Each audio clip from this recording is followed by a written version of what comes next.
Martin. How is everybody? I hope you're all okay.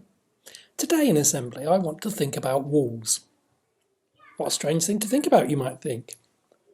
I was thinking when I started to plan this as well about I've built lots of things with lots of walls in them. So at Winton, we built a new block, a new part of the school, and that's got lots of walls in it, and I was responsible for doing that. But actually, I don't know how to build a wall. If somebody gave me some bricks and the mortar, I wouldn't know what to do. So I couldn't build a wall myself. I wonder if any of you have ever been involved in building a wall or watched somebody build a wall, or whether you know someone who can build their own wall. Lots of you would have had perhaps building work at home and been responsible for building walls, but not so many people can actually build them themselves. But the reason that I want to think about walls this week is because of something that was in the news. I'll show it to you now so you can see what I'm talking about. So take a look at this picture. Here's the wall that's been in the news recently. Can you tell whereabouts in the world this is? What country do you think it might be? Shout your answer at the screen now. Well, I'll tell you. You can see it's a desert or a warm part of the world, can't you? And actually that gives us one clue. It's part of the continent, Africa, and it's in a country called Egypt, which many of you will know because we study ancient Egypt during your time at primary school. And this wall has been in the news because it was built around a city in Egypt. This is the town of Sharm el-Sheikh, and it's been in the news because the Egyptian authorities have built a wall around this tourist town. You can see it's the sort of place that people would go on holiday to. It has a lovely beach and a sea that people can swim in. It has nice hotels and resorts with swimming pools and restaurants and things like that. And this Egyptian resort town, Sharm el-Sheikh, is between the Red Sea and the Sinai Peninsula. It's famous because it's warm all year round. You get beautiful clear seawater, and there are also coral reefs that people can explore and go diving on. So it's famous for scuba diving because people go there not just to have a holiday, but also to go scuba diving and to explore the coral reefs. So for the last 5 years, the holiday resort has had very few people going there because it's been considered a dangerous place to visit. And so the authorities decided to build a wall around the resort because they thought that that might make visitors feel safe and make sure that they started to come back to this popular holiday resort because it would no longer be considered dangerous. The wall goes all the way around the town, and it has just 4 entrances in, and they're protected with security cameras and guards so that people can only get into the city if they're allowed in and considered safe visitors. It's taken 3 years to build this wall. It's 6 metres high and 37 kilometres long. It's made of concrete and wire, and all along it has peace symbols emblazoned in it every 50 metres. So this is the peace symbol that is shown on these concrete walls. And its job is to make sure that tourists, people who go there, are safe. They can fly in and out of the local airport, and they can be kept separate from the people who live outside of the wall. And that made me think about walls in general and the different reasons that we build walls. Here's a wall in this country. What do you think its job is?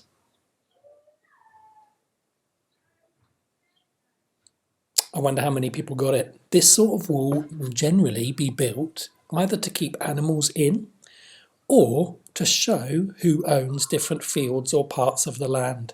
So it either separates 2 different fields or 2 different landowners' land, or they will be built to keep animals in. Here's a wall at a zoo. It's actually quite a famous zoo. This is definitely, the purpose of this wall is definitely to keep the animals in, to make sure that animals don't escape, because some zoo animals could be dangerous if they escaped. You'll have seen this type of wall, I guess. Lots of people have climbing walls. These are designed for people to develop their climbing skills, but also to keep fit and healthy. They're for exercise and developing strength. This is a school in London. What do you think this wall here, what do you think the purpose of this wall is? That's right, it's to keep people out so that people don't just wander into the school. So people who might not be allowed to go in the school, they can't get in. And equally, it stops people from getting out. You wouldn't want little children to wander out of a school.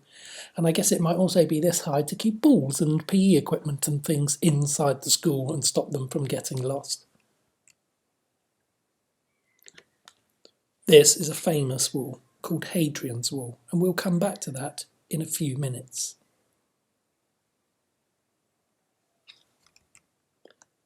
And finally, this wall is a flood defence wall, and sometimes you get these for rivers, areas that flood, or you also get sea walls, and they all have the same purpose. They are to keep water in where it's supposed to be and from keep it out of an area that it might flood. So you can see that walls have different purposes. Some of them are to keep things, whether that's people or animals, in and safe, and others are to keep things out and to stop things from getting out from within the wall. Sometimes they have a different purpose though. Sometimes they can show who owns an area or piece of land. Sometimes they can be to make a climbing wall, or they can be used for more than one purpose to help keep people fit. In that section, one of the pictures was of Hadrian's Wall, which is a very famous wall in the north of this country. There's a little video to explain a bit more about who built Hadrian's Wall and why, coming up now. The Emperor Trajan presided over the greatest military expansion in Roman history. When he died in AD 117, his successor Hadrian was left with the daunting task of defending the empire. Special attention needed to be paid to the northernmost frontier in Britannia, where there was resistance from the barbarian natives. Hadrian came to Britain in AD 122 and decided to solve the barbarian problem by building a giant wall, a project without precedent in Europe. Initially, most of the wall was to be built in stone, but the western 30-mile section was to be made from turf. In front of both was a deep ditch, and at each mile a gate was protected by a small guard post called a mile castle. Between each pair of mile castles lay two towers. The stone wall was to be 15 Roman feet high and 10 Roman feet wide. The building of Hadrian's Wall was a complicated process that involved the entire Roman army of Britain, approximately 15,000 men. These men were not just highly trained soldiers, but also skilled craftsmen. It was decided that forts, such as Chesters, would be placed astride the wall, each housing as many as 1,000 men. The designers had to contend with fierce torrents of fast rivers, hard rock, and mile upon mile of rolling hills. Hadrian's Wall defined the edge of the empire in Britannia and gave the Romans control over customs, immigration, and smuggling. From the point of view of the barbarians north of the wall, it must have seemed like an almost superhuman accomplishment and a daunting symbol of Rome's imperial might. So Hadrian's Wall, almost 2,000 years ago, was built by the Romans during the time of the Roman Empire. Even today, that wall remains, so it's lasted 2,000 years, so it was very well built. It's 73 miles or 117 kilometres long, which is huge, and it used to mark the boundary of the Roman Empire and keep the people from the north out.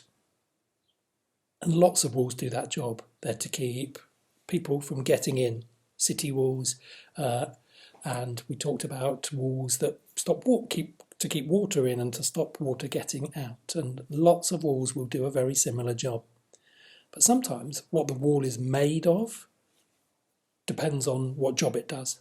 So you can get walls that are made of brick, you can get walls that are made of concrete, you can get walls that are made of stone, you can even get walls that are made of glass or timber. And the reason, whatever the reason a wall is, what job it is doing, the reason it is built affects which material is used. So for example, if you want to be able to see through a wall, that will dictate what material it is built from. And it also changes the feel of it. So sometimes if you're inside a wall, it feels very different if it's built of concrete to if it's built of glass. So the reason for the wall, although there are several different reasons, the reason for the wall will dictate what it is built out of. And there are lots of different types of wall. Some to keep things in, some to keep things out. Some just to show who owns it. You might have a wall that shows where your garden ends. It's not really there to keep people out in particular. It's probably not big enough or strong enough to stop somebody getting in if they wanted to, but it just shows where the end of your house or garden is and where somebody else's starts. So there are lots of different types of wool that do lots of different jobs. Now, Sharm el-Sheikh was in the news because they built a wall to try and protect their tourism industry. Now, we understand tourism a lot better than children in many schools in the United Kingdom because Bournemouth, Christchurch and Poole is a huge area for tourism. It's a big industry. Now, tourism is an industry that comes from where people travel to somewhere for pleasure. It's somewhere they go on holiday to. And people often choose that area based on the things that they're interested in. And if we think about Bournemouth for a minute, many of the reasons people come to Bournemouth are similar to the reasons that people go to Sharm el-Sheikh. Because we've got a lovely beach, there are lots of things to do in the area, and lots of activities and places that are set up for tourists or people who are visiting on holiday. And Bournemouth and Sharm el-Sheikh are very similar in that way. Sharm el-Sheikh is in a part of the world that is a lot warmer than Bournemouth. But one of the reasons that Bournemouth is a holiday place in the United Kingdom is because the south of England where we live is much warmer than parts further north. So although Bournemouth doesn't always seem warm and sunny to us, it's often warmer and sunnier than many other places in the United Kingdom, which is one of the reasons it's a holiday town. And tourism can have real benefits and present real challenges to an area. Some of the benefits of having tourism in your area are more jobs are created. So lots of the jobs that mums, dads, adults do in Bournemouth, Christchurch and Poole are related in some way to tourism. It brings money and wealth into the area, and it also makes demand for food and crafts and local produce. Sometimes there will be special things. So we have things like the air show, which take place in the summer. And although we love going to the air show and seeing it, it's not just for us, it's also for people who are visiting the area. And if we didn't have all of those people coming on holiday to Bournemouth, we probably wouldn't have things like the air show taking place. Lots of facilities are also built for tourists. So when it was coming up to the Olympics recently, they knew that lots of people would be visiting Dorset to go to Weymouth where the sailing was taking place. So our roads and sporting facilities were upgraded to be suitable for that special event. And in a way, that's a type of tourism. But lots of roads and facilities are there. We will use them and benefit them because we're local people, but they wouldn't be there if it wasn't also for tourists as well, because the more people who use them, the more money can be invested in making them as good as we want them to be. But there can be negative impacts of tourism on an area. So lots of people coming they'll make more rubbish, they will cause erosion or damage to an area. And so wherever there is a lot of tourism, there's lots of benefits, but there are also challenges that people have to manage. And again, Bournemouth's really good at that because quite often the council will have to spend money on making sure that Bournemouth, Christchurch and Poole looks lovely and is looked after, even though thousands of people come here to visit every year. And Sharm el-Sheikh built this wall to do similar sorts of things, to look after their town, to make sure that people's jobs were protected. Because people were starting to think it was a dangerous place, they weren't coming there, and that started to mean that the people didn't have jobs the same because there were no tourists coming, so they didn't need to open hotels or bars or restaurants for the tourists.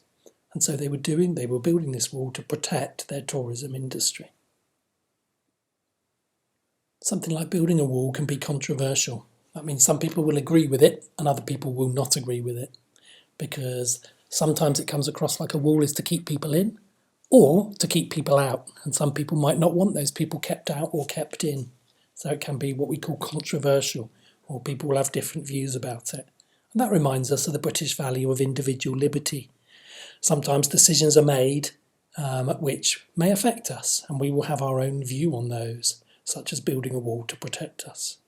And sometimes if we think that a decision affects our freedoms, we have the right to speak out about it or to say what we think.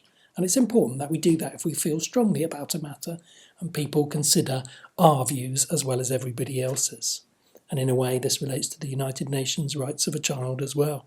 One of those rights is to protect people's privacy. The law must protect children's rights to privacy, to their home, and making sure that they're safe.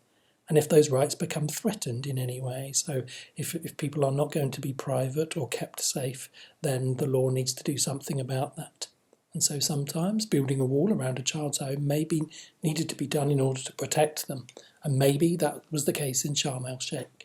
But people will feel differently about it. But it is important to remember our individual liberty and our responsibility to say what we think about something before decisions are made. So that's it. Assembly done for another week. And I'm really pleased to say that this time next week, you'll all be coming back inside the walls of school. So school's still here, still open, and some people have been coming to school over the last few weeks, but lots of you have had to stay home, and we can't wait to welcome the rest of you back inside the walls of school next week. So make sure you're getting your stuff ready to come back, see your teachers, to see your friends, and of course to do lots of great work. Can't wait to see you, and we look forward to seeing you soon. See you next week.